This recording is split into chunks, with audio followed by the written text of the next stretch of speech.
Hey everyone, welcome back to VeloView, your home for everything on wheels, from timeless classics to modern beasts.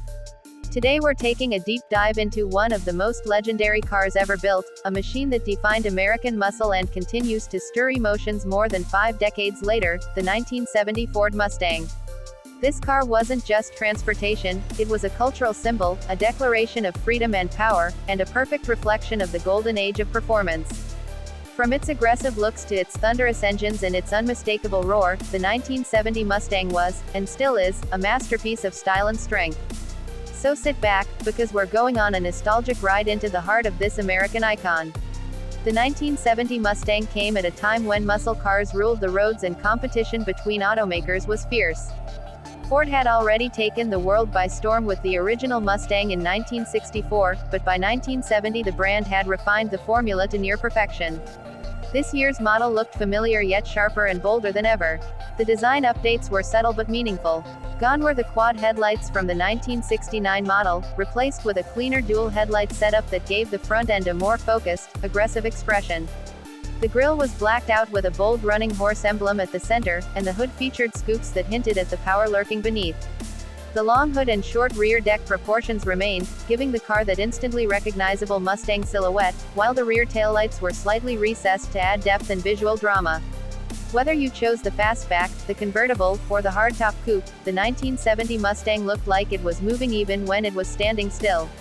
Inside, the Mustang's cabin carried that perfect mix of sportiness and simplicity. It wasn't overcomplicated or overly luxurious, but it felt purposeful, like a cockpit designed around the driver. The dashboard featured large, round gauges that were easy to read at a glance, framed in chrome accents that added a touch of class. The steering wheel had that classic 3-spoke design, and the high-back bucket seats gave you a snug, confident feel behind the wheel. Everything about the interior told you this car was built for driving, not posing. The sound insulation was minimal, meaning you could hear the engine's deep growl and feel every vibration through the pedals and steering wheel. It wasn't a flaw, it was a reminder that you were piloting something raw and mechanical, something alive. But of course, the true soul of the Mustang lived under its hood. Ford gave buyers an impressive lineup of engines to choose from in 1970, catering to everyone from casual drivers to serious speed junkies. The base engine was a 200 cubic inch inline-six producing around 120 horsepower, good enough for daily driving but not what made headlines. The real fun began with the V8 options. There was the 302 cubic inch small block, producing about 220 horsepower, followed by the newly introduced 351 Cleveland engine, available in various configurations pushing up to 300 horsepower. Then came the big boys, the 428 Cobra Jet and the Super Cobra Jet, legendary powerhouses delivering between 335 and 360 horsepower, with torque figures that could melt tires with ease.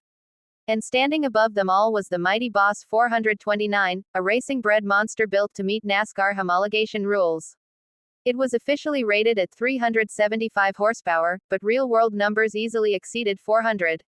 The Boss 429 wasn't just an engine, it was a statement of dominance, a thunderous beast that could sprint from 0 to 60 in just over 6 seconds, an incredible figure for its time. Alongside the Boss 429 was another legend, the Boss 302. This model was Ford's weapon for the Trans Am racing circuit, and it showed. Its high-revving 302 cubic inch V8 was a masterpiece of engineering, producing around 290 horsepower, paired with a close ratio 4-speed manual gearbox that made every gear change feel like a punch of adrenaline. The Boss 302 wasn't about brute force alone, it was about balance. It handled corners with precision, offering sharp steering, improved suspension, and a chassis tuned for performance. It was lighter, tighter, and more agile than its big block siblings, proving that the Mustang could do more than just burn rubber, it could also dance. The Mach 1 variant also stood out as the perfect blend of performance and showmanship. It came with shaker hoods, bold striping, dual exhausts, and sport suspensions that made it both fierce and stylish. The Mach 1 could be equipped with several engine options, from the 351 to the 428 Cobra Jet, making it a versatile performer. Its interior upgrades, including wood grain accents and high back seats, gave it a more premium feel, and the sound of that shaker scoop breathing in air while you pressed the throttle was pure mechanical music.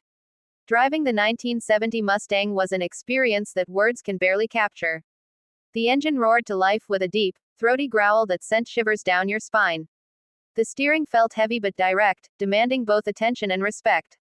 The suspension wasn't built for comfort, it was built for connection, letting you feel every imperfection in the road. On straight stretches, the car came alive, surging forward with relentless torque and raw power.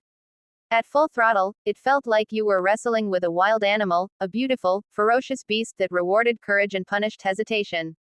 Yet despite its brute force, there was something graceful about how it moved, as if every vibration, every sound, every motion was a conversation between man and machine.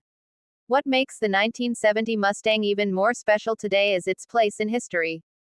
This model marked the end of the first-generation Mustang design, the last of the truly classic Mustangs before Ford shifted toward a larger, more luxurious style in 1971.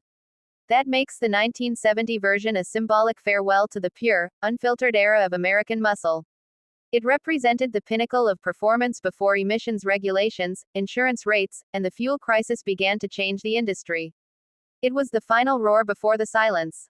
Collectors today treasure the 1970 Mustang not just for its looks or speed, but for what it represents, a piece of American automotive soul. Prices vary widely depending on condition and model, but rare editions like the Boss 429 or well-restored Mach 1s can easily command six-figure sums at auctions. Yet for enthusiasts, the true value isn't in the money, it's in the experience. Owning or even driving a 1970 Mustang connects you to an era when cars had character, when power wasn't hidden behind electronics, and when the open road meant freedom. Even now, when you see a 1970 Mustang on the street, it has a presence that modern cars struggle to match.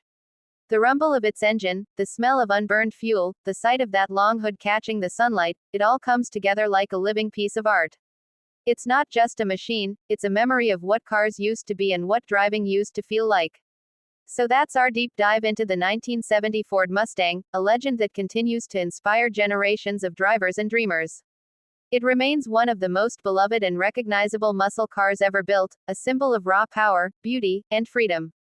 If you ever get the chance to drive one, take it. You won't just be driving a car, you'll be reliving a piece of history. Thanks so much for watching today's review on VeloView.